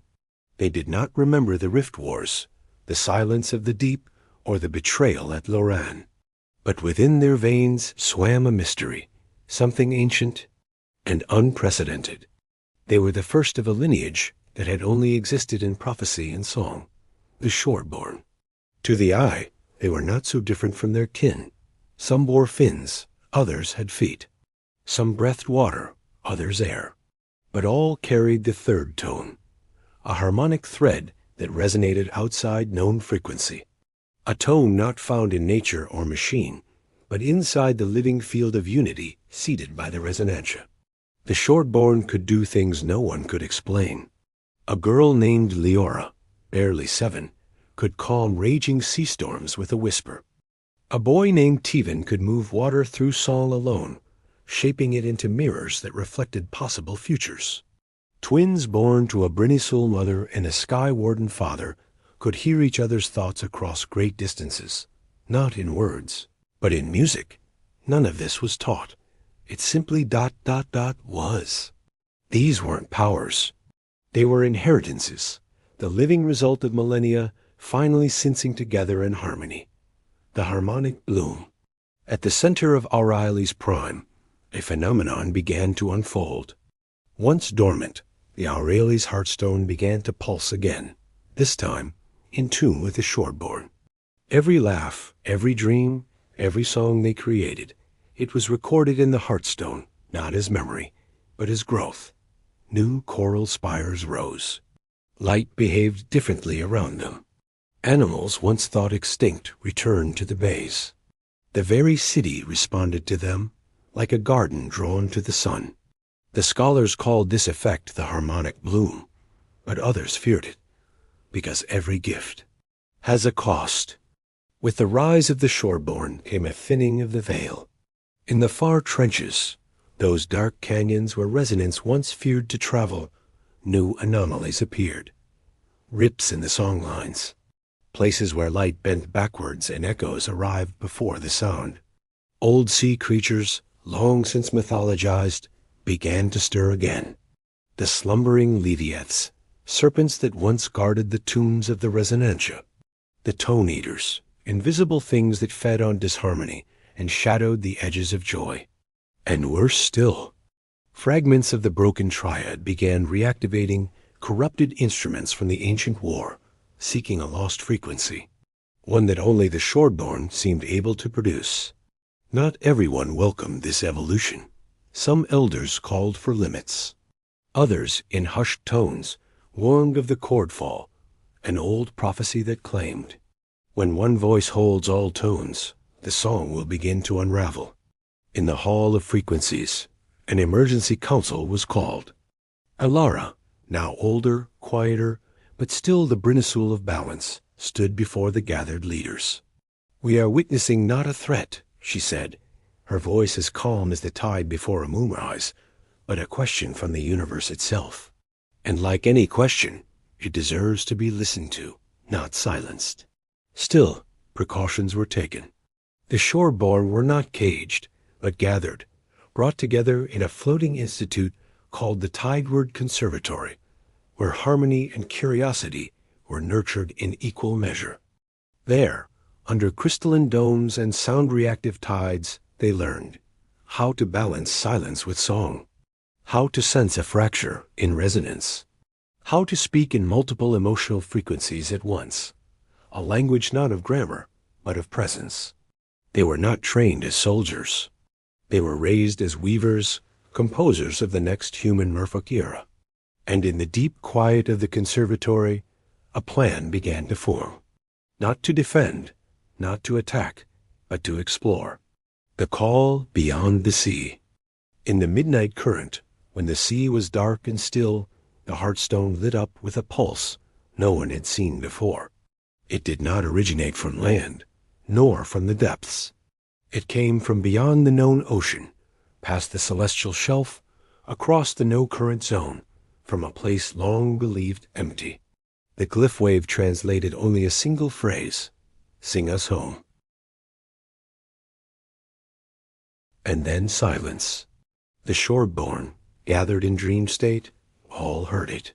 Some wept, others woke with visions of glass oceans and stars moving in rhythm. They knew The call was for them. It was time to leave Aurelis, to cross waters untouched for 10,000 tides, to discover what lay beyond harmony. And so, the first harmonic vessel was built, its frame made of resonant coral, its core powered by a crystal pulse tuned to the core-born's frequency. Its sails were not of cloth, but of songlight, threads woven from sound and memory. They called the vessel the Echospire. Elara stood at the docks, hand to her heart, as the youngest among them, barely 12, her eyes silver with internal song, stepped aboard. "Will we return?" she asked. Elara smiled. "Perhaps, but not as you are now." And so, with a hum that vibrated through tide and time, the Echospire rose. Not into the sky, but into the deepest, quietest blue, where silence had not yet been named, and where every note could be the beginning of a new world. The song continues, and so the oceans did not end. They opened, and the shoreborn, children of sea and sky and resonance itself, became the first to sail a song that had not yet been written. Not as humans, not as merfolk, but as something entirely new. Every new world is born twice, once through struggle and once through children. In the glistening corridors of Aurelis Prime, beneath living crystal arches and skylit reefs that shimmered with conscious biolight, a new generation stirred, one not bound by history, but forged in hope. They were the ones born after the Harmony Accord. They knew no war. They had never seen the Null engines burn. They did not remember the Rift Wars, the silence of the deep, or the betrayal at Loran. But within their veins swam a mystery, something ancient and unprecedented. They were the first of a lineage that had only existed in prophecy and song, the Shoreborn. Beneath the world we know, beneath even the known oceans, there is a void, a memory of a sea that once sang and then fell silent. It is called the Hollow Sea, and to the Shoreborn it was a riddle that called to their very blood. In the coral archives of Aurelis Prime, buried in a vault encoded in harmonics no one had unlocked for centuries, a young Shoreborn named Lyrium discovered something strange, a scroll not drawn but sung. The parchment was woven from whale-vein silk, translucent, and when touched, it hummed. Not just music, but direction. Each note was a coordinate, each pause a depth. Together, it created a kind of auditory map. The elders dismissed it as an artifact of grief, a song for lost things, but Lyrium felt otherwise. The moment his fingers brushed the scroll, he heard it. Not just a map, but a call. Come find what we buried in silence. No records existed of the sea in modern oceanography, not above or below the surface. But in an ancient song fragment archived by the Merciers, Lyrium found a single verse. Where no currents roam, and salt forgets its taste, there lies the hollow, memory erased. The Shoreborn, able to resonate with acoustic frequencies beyond normal merfolk or human range, began to triangulate coordinates embedded in the scroll. What they found was impossible. A void in the oceanic fabric, a space where sonar returned nothing. No sound, no life, no echo. As if something or someone had stolen a piece of the sea, the council forbade further exploration. Lyrium, however, had already chosen. With a small group of Shoreborn, including Illyra's distant descendant Maris, a rare hybrid of surface and sea, Lyrium built a vessel not made of steel, but of resourcial, a living material that vibrated in perfect harmony with their song. It required no engine, no steering. They simply sang, and it moved. They descended past the sunlit layers, past the thermocline, beyond the abyssal rift, where pressure would crush normal vessels and where darkness lived as an entity. And then they crossed into the Hollow Sea. No light, no sound, no motion. Even water, somehow, was wrong. It was thick, slow, haunted. Their vessel drifted, not forward, but inward. In the absolute silence, the shoreborn heard something that shook them to their core. Not words, not melody, but memory. A pulse, like the heartbeat of a world long dead. Morris was the first to understand. This isn't a sea. It's a tomb. There had once been a kingdom here, older than Azurielle, older than even the shardline coral. A civilization that merged music, memory, and matter into one force. They were the symphonari, beings who believed the universe itself was a grand composition. They had built instruments the size of mountains, cities that shifted shape with every solstice, bridges that crossed dimensions through a single perfect note. But something had gone terribly wrong. They played a song they were not meant to play. A symphony of origin, the first sound, the theoretical note that created time itself. The moment they played it, the sea swallowed them. The song fractured the harmony of reality. Their kingdom was folded inward, erased to prevent the unraveling of all known worlds. The hollow sea was their grave, and their prison. Lyrium, driven by awe and compassion, sang back to the hollow sea, a gentle refrain, not of command, but of remembrance. Something responded. The water trembled. The void quaked. Light bloomed not from above, but from the bones of the sea itself. The lost symphony began to stir. The symphonari had left behind a final choir, not people, but echoes. Sentient fragments of song, trapped in harmonic crystal. Lyrium's voice, uniquely tuned, had been the missing chord. The sea began to reconstruct a memory. For moments only, the shoreborn saw it. Towers of shimmering resonance, halls made of frozen frequencies, an entire underwater metropolis composed of living harmony. But beauty turned to dread. In reawakening this memory, they also stirred its guardian, a being called Abitharin, a dissonant echo born from the failed symphony of origin. It wasn't evil. It was simply broken sound, a creature made of unresolvable chords, always out of tune, always devouring. And it had felt them. The shoreborn fled, the resocial ship fracturing under the pressure of impossible frequency. Morris sang a counter-harmony that held the vessel together long enough for them to cross the threshold into the known ocean. But behind them, the hollow sea stirred for the first time in millennia. It hadn't been truly sealed, until now.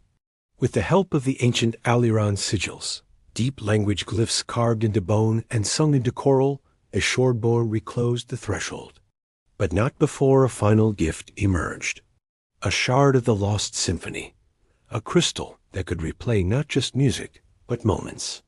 History, emotion. The shoreborn now held the first seed of symphonary legacy, and perhaps the key to a new kind of alliance between worlds. Unbeknownst to them, the moment the hollow sea stirred, things began to change on the surface. Whales began singing forgotten songs. Icebergs shifted to form spiral patterns never before seen. Sailors reported dreams of cities underwater, of music that tasted like memories. The old worlds were waking up again, and the line between sea and surface was about to blur.